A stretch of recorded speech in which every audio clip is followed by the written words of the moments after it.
Agora, pessoal, vamos fazer o mesmo raciocínio com o item 10.2 da norma, não conformidade e ação corretiva. Não conformidade, vocês sabem, é não atendimento de um requisito, algo que deu errado, e ação corretiva é a ação para evitar a reincidência dessa não conformidade. Observem, pessoal, tá cheio de verbo aqui, né? Olha a confusão, né? Mas com a devida calma, usando aquele raciocínio dos deve, sujeito, verbo, objeto direto, predicado, e aí vai.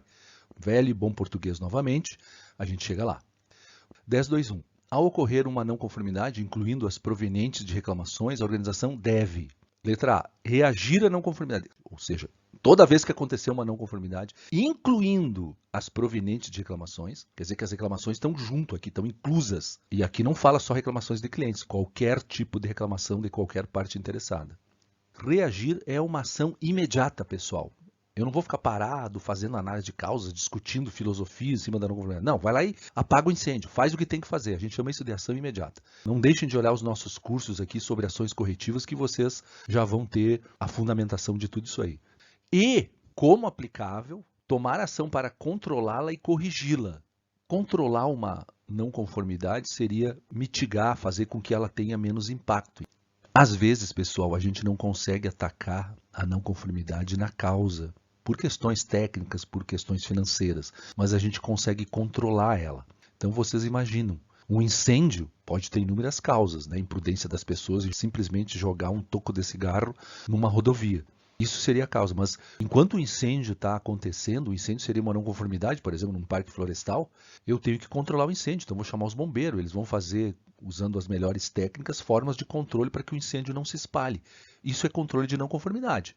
E corrigir. Corrigir, pessoal, cuidado, o pessoal confunde ação corretiva com correção. Correção é ação imediata, ação de disposição, ação de correção pura e simples. Então, ocorreu um vazamento, eu vou lá e fecho o registro geral. Estou corrigindo. Não tem mais vazamento, mas não estou atacando a causa. Então, são os dois, pessoal. Claro que como aplicável. Pode ser que em algumas situações só é aplicável o controle, em outras só é aplicável a correção, e em outras ambos. Cuidado, esse como aplicável quer dizer do jeito que pode ser aplicado. Eu tenho que avaliar se aquela circunstância se aplica ou não se aplica ao caso concreto. E o número 2 aqui, pessoal, lidar com as consequências. Às vezes, além de controlar e corrigir, eu ainda tenho que ver potenciais consequências. Um caso muito comum aqui são os recall. O produto já foi para o cliente, já está repercutindo ou pode vir a repercutir no consumidor final. Exemplo, um carro com um defeitinho no cinto de segurança. Tem que fazer o recall. Então eu estou lidando com as consequências, evitando que a não conformidade dê outros prejuízos, dê consequências mais severas. Então, pessoal, está tudo no âmbito da reação. Letra B, avaliar a necessidade de ação para eliminar as causas. Aqui sim, ó, avaliar significa fazer um julgamento, apreciar determinadas informações decorrentes de análise de dados e aí fazer uma avaliação. Precisa ou não precisa atacar as causas? Às vezes precisa, às vezes não precisa, pessoal. Se a norma fala avaliar a necessidade, ela está entendendo que pode ou não existir essa necessidade. Depende do tipo, da magnitude, da circunstância. Na dúvida, a gente coloca, tem sido essa a nossa recomendação técnica. Mas se tu tem uma boa justificativa e evidencia que a avaliação viu como impossível atacar a causa, então a gente vai atacar só os efeitos. Acontece, a fim de que ela não se repita ou não ocorra em outro lugar. Ou seja, eu estou evitando a reincidência. Aí sim eu estou indo a fundo na verdadeira ação corretiva. Esse não ocorrer em outro lugar, pessoal, às vezes a gente se dá por satisfeito porque ela não está ocorrendo no mesmo lugar. Não, por exemplo, o problema aconteceu numa filial e eu tenho outras 10 filiais, eu vou avaliar se não tem chance de acontecer nas outras 9 filiais. Então eu tenho que fazer o que a gente chama de extensão, abrangência, olhar mais longe. E aí 2 pontos, e aí abre. Analisando criticamente e analisando a não conformidade. É assim mesmo, não se surpreendam. Tem até uma nota na norma brasileira que explica isso. Primeiro, analisa criticamente, faça uma revisão dessa não conformidade e analisa, busca dados e tudo mais. Então tem uma diferençazinha, sim, mas ficou tudo num bolo aqui. Parece sinônimo, mas não é, pessoal. Essa análise crítica é ver se essa não conformidade tem a ver com os propósitos, com os objetivos do meu sistema de gestão da qualidade. E aqui a gente entra no mundo da análise de dados, que é uma parte mais técnica. Vou fazer análise de Pareto, vou dividir a não conformidade. Então isso aqui sim é um bom caminho para avaliar essa necessidade. De repente é uma não conformidade que não tem nada a ver com o meu sistema, não vai me dar benefícios. Tudo bem, então eu vou apenas reagir a ela. De repente os dados me dizem que numa análise de Pareto a não conformidade é mínima. Os números estão me mostrando que a incidência é a nível de ppm. talvez não vai valer a pena. Então, o meu indicador ou alguma informação mais analítica me diz, olha, não é por aí. Aí eu determino as causas da não conformidade, número 2. Observem, a norma fala que eu tenho que usar método dos porquês, espinha de peixe ou qualquer outra ferramenta. Não, pessoal. A norma não prescreve ferramenta. Eu uso as que eu quiser. O importante é que eu determine as causas. Pode ser um porquê. Se é a causa matadora, trabalha com aquela. Ah, não, mas vamos fazer uma espinha de peixe com brainstorming, com todas aquelas ferramentas de análise. Ok, ótimo. Tendo tempo, tendo condições, o pessoal está maduro para isso? Pode fazer. Também pede determinar se não conformidades similares existem ou se poderiam potencialmente ocorrer. De novo, uma análise de abrangência. Existem coisas parecidas em outros locais? Podem vir a ocorrer? Isso aí é para não ficar de novo na situação pontual. Eu vou ter que determinar algum tipo de extensão dessa não conformidade. Observem, né, pessoal, que a gente está sempre se baseando nos verbinhos e na sequência. Então, esse deve aqui que está marcado, ele toma-se emprestado para todos esses itens aqui. Continuando, pessoal. Deixei aqui o caput, novamente, com o deve, para saber que ele está presente em todas essas letrinhas aqui que nós vamos estudar. Observe que lá eu já determinei as causas, já determinei onde mais pode acontecer, na página anterior, e agora sim, vou implementar qualquer ação necessária, sobre causas, sobre efeitos, qualquer ação necessária. Normalmente aqui, claro, né, pessoal, a gente avalia a atuação sobre as causas, é o que manda a nossa ação corretiva atuar para que não se repita mais, é atuar sobre as causas. Analisar, de novo a expressão, analisar criticamente a eficácia de qualquer ação corretiva tomada. Quer dizer, depois que a ação corretiva foi implementada, vai lá e vê criticamente se ela foi eficaz. Ser eficaz é evitar que o problema reapareça. Aquela reclamação que gerou a não conformidade ou estava associada à não conformidade, o cliente não reclamou mais, o nosso controle de qualidade não pegou mais a não conformidade aqui dentro, espera um tempinho, marca um prazo, não tem problema, coloca isso no próprio formulário de ação corretiva e fica monitorando. E aí depois de um tempo coleta dados, faz uma análise crítica, avalia se os objetivos que tu propunha para a tua ação, eu queria que fosse a zero. Nunca mais aconteceu aquele problema. Legal, foi eficaz. Está acontecendo ainda, não foi eficaz, eu vou ter que voltar para analisar lá no início as minhas causas. É o ciclo PDCA, tá, pessoal? De novo, não está escrito, mas a gente entende o famoso ciclo PDCA. Atualizar riscos e oportunidades determinados durante o planejamento, se necessário. Esse se necessário me salva.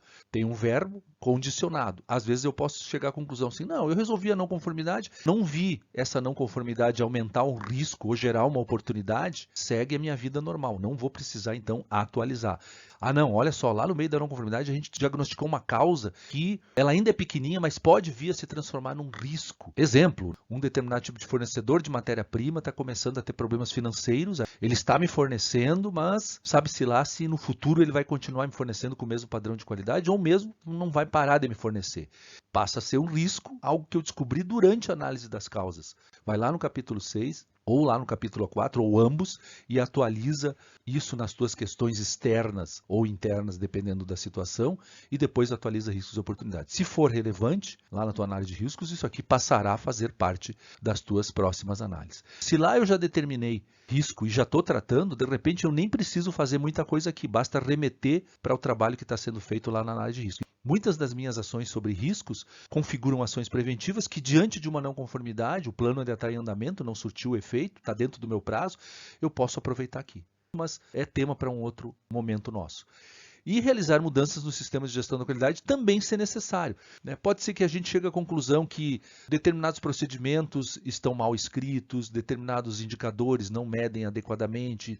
Tudo isso aí, lá na minha análise de causas, eu posso mapear como pontos a serem revisados no sistema de gestão. Procedimentos, processos, questões que podem até ser mais graves. Olha, a alta direção não está fazendo certa análise crítica, está deixando passar muita coisa importante nas tomadas de decisão e a gente está apanhando aqui embaixo no sistema, tendo que corrigir um monte de não conformidade. Está na hora de realizar uma mudança no sistema. Pode usar o planejamento de mudanças, também está lá no capítulo 6, cláusula 6.3. E aqui, pessoal, uma correção, não existe letra, é um parágrafo isolado, faz parte da cláusula 10.2.1 como um todo. Ações corretivas devem ser apropriadas aos efeitos das não conformidades. Efeitos são as consequências, os prejuízos, os impactos.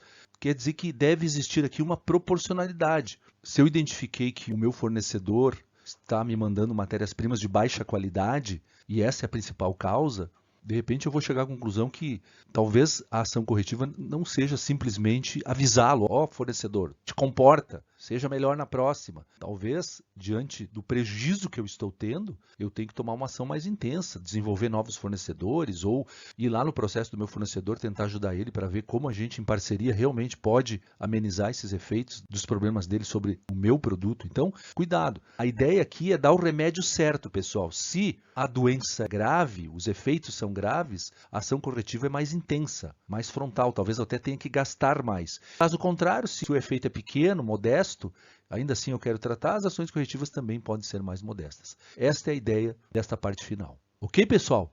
Pegamos duas cláusulas importantes da norma, uma bem do início, outra bem do fim, a título de exemplificar como se faz a leitura. Atenção aos deve, atenção ao sujeito, atenção às letrinhas, atenção às palavras que parecem sinônimos, mas não são. Qualquer coisa busca lá a diferença.